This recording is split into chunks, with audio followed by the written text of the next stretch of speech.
¿Qué tal? Buenas noches, Rocío. Buenas noches a todos los televidentes. Gracias por acompañarnos como todos los días y especialmente con nosotros como todos los martes.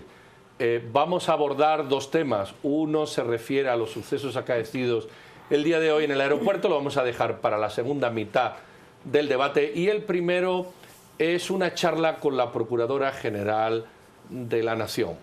Ustedes recordarán que tomó posesión de su cargo no hace mucho.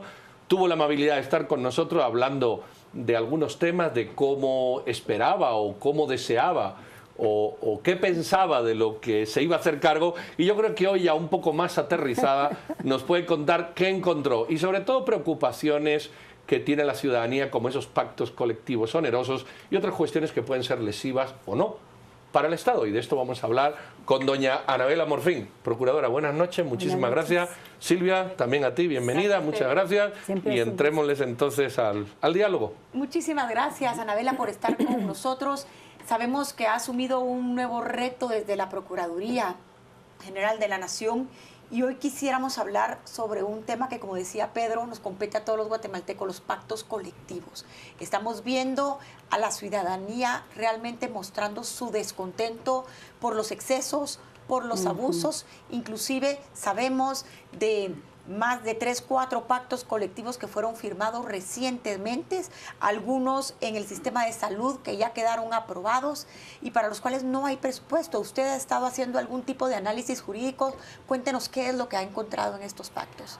Vea, realmente el denominador común en los pactos colectivos suscritos en los últimos años ha sido precisamente la actitud de, yo diría, irresponsabilidad en que incurrieron los funcionarios de turno que los negociaron, porque los negociaron sin tener certeza sobre las disponibilidades presupuestarias que les permitieran comprometerse en los términos que lo hicieron.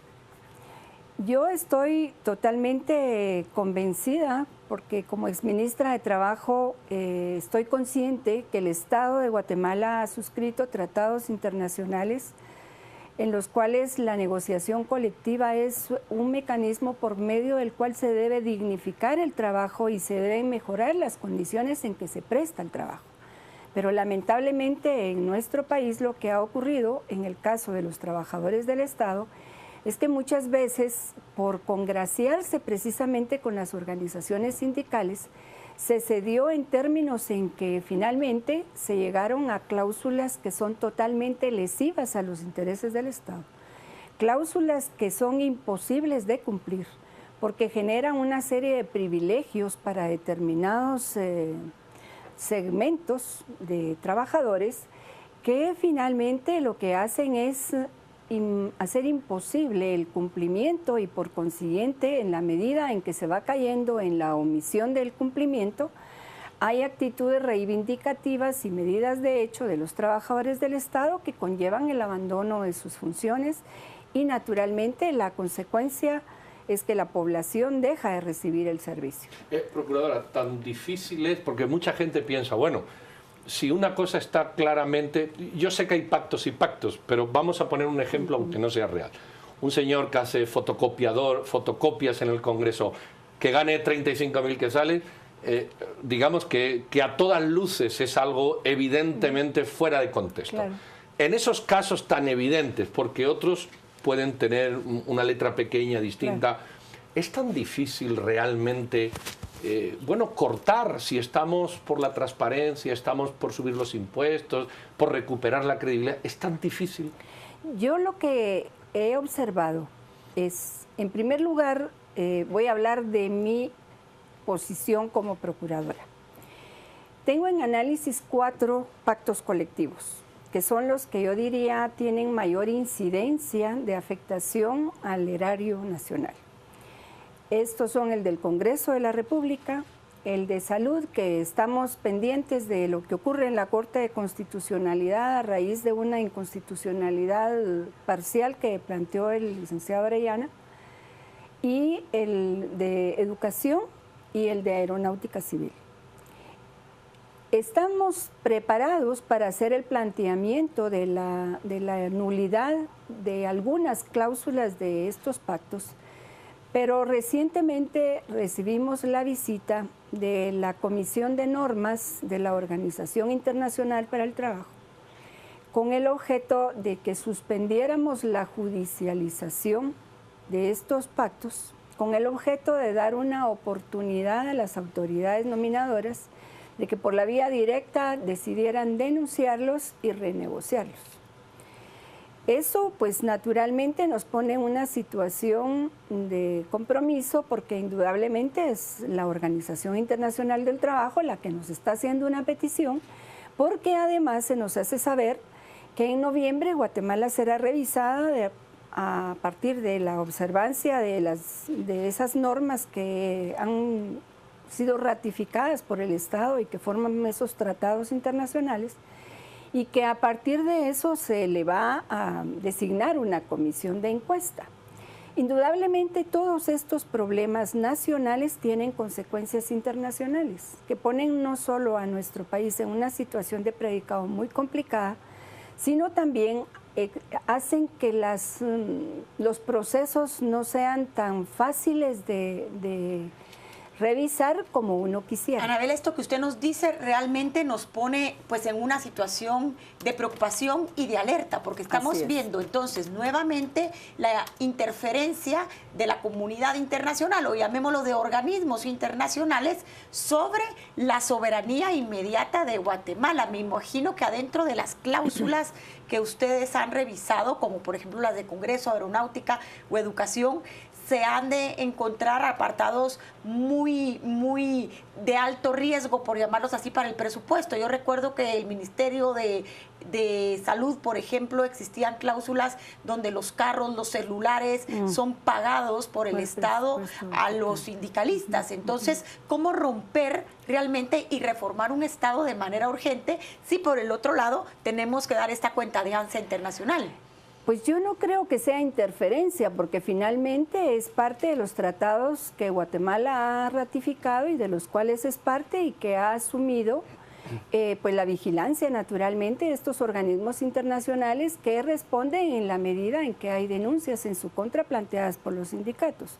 Lo que yo sí quiero comentarles es que, independientemente de la voluntad o falta de voluntad que tengan las organizaciones sindicales, sí es importante sentar ciertos precedentes sobre la forma en que se deben negociar los pactos, principalmente en el Estado, porque recordemos que el objetivo del Estado es buscar el bien común, no generar privilegios en beneficio de unos pocos y en desmedro de las mayorías, porque el interés social prevalece sobre el interés particular. Son preceptos constitucionales que no se han observado al negociar estos pactos, y que también hay otras normas que han sido totalmente ignoradas al negociar estos pactos, como por ejemplo la delegación de la función pública, cuando a las organizaciones sindicales se les permite tener injerencia en decisiones administrativas que finalmente son las que le competen tomarlas a la autoridad respectiva, no en una forma compartida, porque finalmente eso hace nugatorio el orden, la autoridad y una adecuada administración de las entidades del pero lo Estado. mismo que hemos signado pacto, también todo pacto tiene su denuncia del pacto. Naturalmente. Y lo segundo es cómo la OIT, qué tiempo nos da. Y lo tercero es, en ese tiempo los sindicatos de salud y magisterio encima bloquean el país. Es decir, ¿dónde está el chantaje? Dicho con todas las palabras que lo contiene, y dónde está esa voluntad de efectivamente decir, bueno, no pueden ser 35.000 haciendo fotocopias, pueden ser 8.500, lleguemos a un consenso. Pues yo creo que es a eso a lo que hay que tratar de llegar con las organizaciones sindicales, a esa responsabilidad, porque yo sí creo que el derecho de los trabajadores de reivindicar sus derechos es importante, porque es un mecanismo que, conformidad con la ley y los tratados internacionales, les permite a ellos mejorar sus condiciones. Lo que sí es cierto es también que se requiere de parte de ellos un alto nivel de responsabilidad, de objetividad y de compromiso con el propio país para reconocer que ha sido un abuso en el que se ha caído, que no pueden prolongarse en el tiempo esos privilegios y que eso ya está causando un perjuicio en la administración pública, porque tenemos hospitales paralizados, a los salubristas en las calles, a los maestros en las calles y los niños en las aulas sin quien les imparta las clases. O sea, hay consecuencias.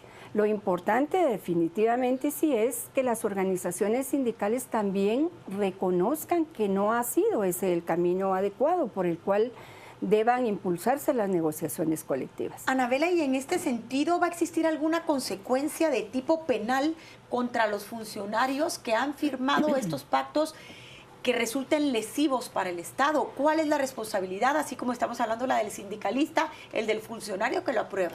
Esa tendría que ser una consecuencia de declararse la nulidad de las cláusulas, porque lo que no se puede en prima facie es ir directamente al Ministerio Público a hacer una denuncia, porque indudablemente careceríamos en este momento de los elementos de juicio que podrían incidir en una declaratoria de nulidad de esas cláusulas. Antes tiene que declararse la nulidad y como consecuencia de ello certificarlo conducente al Ministerio Público. Yo esperaría que en esa forma se opere. En su mesa, además de los pactos sindicales, que ya ha dicho que hay 4, bueno, que hay que mirarlos por lo onerosos que son, ¿qué cantidad, no?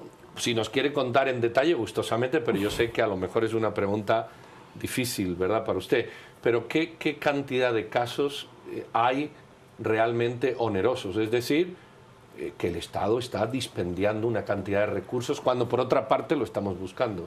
Bueno, yo creería que en la mayoría de contratos celebrados en las épocas recientes y no tan recientes, hay una afectación importante a los recursos del Estado.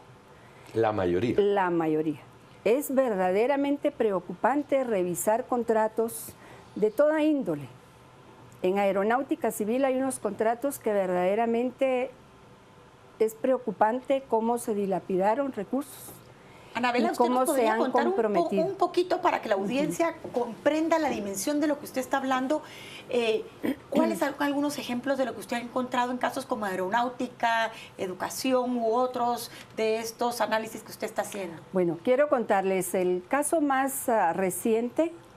Es una sentencia de lesividad que se nos ha notificado, en la cual una empresa que prestaba servicios en aeronáutica de llevar y traer las valijas y demás, se condena, se declara la lesividad del contrato, se condena a la empresa al pago de aproximadamente 270 millones de quetzales, que no se pueden ejecutar porque la empresa ya no existe. Desapareció. Desapareció. Entonces, y eso es una práctica muy común en algunos casos en donde se llega finalmente, después de un largo proceso contencioso administrativo, se llega a la declaratoria de nulidad o de lesividad, y cuando se tiene que ejecutar la sentencia, usted no encuentra a responsables. Indudablemente, a partir de eso, lo que nos queda es una acción penal. Pero finalmente el Estado no recupera lo que ha perdido como consecuencia de esas contrataciones, que son totalmente lesivas a sus intereses.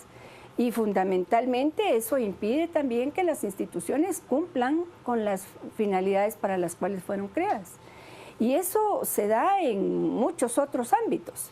Vamos a ir a un corte un momento. Escríbanos a Twitter o a cualquier red social con sus preguntas.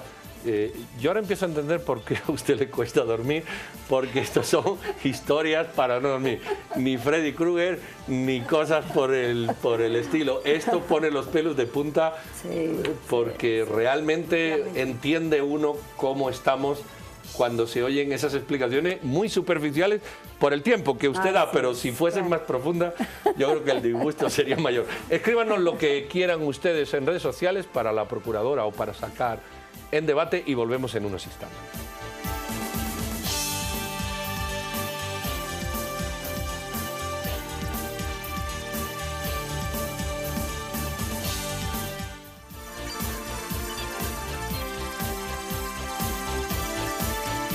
Bueno, aquí estamos, como dice Abel. ¿Por qué se ríen cuando toca esa? No nos reímos, las penas con pan son menos penas, pero llora sangre, como bien indica. Rocío, ¿qué dicen por ahí en las redes sociales? Pedro, se ha provocado mucha polémica ya a través de nuestras redes sociales y es por ello que comenzamos la lectura de los distintos comentarios. Elmer Palencia, ser claros con nombres y apellidos de los funcionarios que firmaron estos pactos onerosos. Susana de Valdés, se quejan de sueldos que son mucho más altos que los privados. No les importan niños o enfermos. No más sindicatos. Ana María Sánchez, abusos, corrupción, privilegios y prebendas para pseudo líderes. Gaby Toledo, la corrupción de los pactos colectivos ha puesto en riesgo el patrimonio público y la integridad de la gestión pública. Doctor Sergio Hernández, esto va más allá del abuso, es corrupción perversa en su máxima expresión. Víctor Manuel Leiva, se ha asaltado al Estado con los pactos que no son abusivos, no son criminales. Tricocefalo, lesivos, ilógicos, irracionales, requiere voluntad y carácter anularlos. Un golpe de Estado podría anular todos esos pactos colectivos lesivos, pero no, ya provocamos un golpe de Estado técnico y nada. Le agradecemos por su participación a través de nuestras redes sociales. Recuerda utilizar el hashtag a las 8:45 para que salgan al aire. Pedro, volvemos con ustedes. Bueno, lo importante es que las redes sociales hierven y eso significa que hay muchos ciudadanos que lo quieren. Hay un dicho que reza algo así como a grandes males, grandes remedios. Aquí existe ese remedio, borrón, no sé, borrón y cuenta nueva. Todo lo anterior no vale, algo para salir un poco de este agujero en el que usted, con su barniz de cómo están las cosas, nos ha metido, aunque usted está todavía más abajo porque tiene más información. Bueno, lo que ocurre es que indudablemente se tiene que cambiar la forma de actuar, porque en la medida en que no se deduzca responsabilidades a los funcionarios, esto va a seguir ocurriendo. Y va a seguir ocurriendo porque se dejan intimidar. Se dejan intimidar por las medidas de hecho, por las presiones que se hacen, por todas esas formas mediante las cuales hay una coerción y naturalmente el funcionario lo que quiere es que se preste el servicio porque también hay un compromiso de atención a la población que de otra forma no se logra que se preste. Y es ahí donde viene entonces esa forma de chantaje, por decirlo con sus palabras, porque entonces se ve compelido a acceder para lograr el reanudar actividades, el que cesen las medidas de hecho. Yo sí creo realmente que tenemos como guatemaltecos, tanto gobernantes como gobernados, que entender que no podemos seguir funcionando de esta manera. Vamos de verdad a la debacle. No va a haber presupuesto que alcance cuando haya demandas de esa naturaleza, porque el presupuesto para las instituciones se hace cada vez más chico, aunque haya un crecimiento numérico, pero la población también crece en paralelo. Anabela, usted tocó un tema que en las redes, lo estamos viendo ahorita constantemente, la gente dice entonces, ¿para qué más impuestos mientras sigan estos pactos lesivos? Y hay un legítimo... una legítima, podríamos decirle, furia colectiva al ver estos abusos que se han cometido. Usted es una abogada experta en el tema constitucionalista. ¿Hay alguna manera que el Estado pueda hacerle frente a esta situación que venimos de décadas atrás cargando? ¿Cuál puede ser la salida en este momento para encontrar una solución a estos pactos lesivos? Pues yo creo que en principio, indudablemente, es que los tribunales declaren la lesividad de esas cláusulas abusivas y que dejen de ser aplicables a partir de la suspensión de sus efectos, independientemente de la discusión que se haga dentro de la dilación procesal en la jurisdicción que corresponde. Pero lo que sí es importante es también ese cambio de actitud de los propios funcionarios y de los propios dirigentes sindicales con respecto a su propio compromiso con la población. Porque yo creo que en este momento, hasta el tener la posibilidad de un puesto dentro del Estado es un privilegio cuando uno ve la cantidad de personas que están en el desempleo y que están desarrollando una actividad subterránea de economía informal porque no tienen la posibilidad de tener acceso a un puesto de trabajo. Entonces yo sí creo que si hay un mea culpa de parte de las organizaciones sindicales y reconocer que no se puede llegar a ningún final feliz yendo por esa vía, van a tener que entender que no hay otra forma. Tienen que hacerlo por ellos mismos, por sus propias organizaciones sindicales, porque yo creo que también al final de cuentas lo que se hace es que se afecta a la organización sindical como tal. El fin de una organización sindical no es ese, simplemente ser reivindicativo y tratar de tener beneficios económicos. Es tener mejores condiciones para la prestación de sus trabajos. No, nos quedamos ahí, Procuradora, hemos llegado al final, nos hemos pasado unos minutos, pero yo creo que el mensaje es claro. Si se castiga dura y contundentemente al funcionario, es una línea de partida nueva. Le agradecemos que en poco más de un mes haya usted aquí 2 veces, con esta claridad que la caracteriza, y bueno, aunque nos deja un poco con los pelos de punta, más vale estar informados y actuar que no saber y seguir en la inopia. Muchísimas gracias, Anabela. No se vayan, vamos a volver con otro tema de su interés.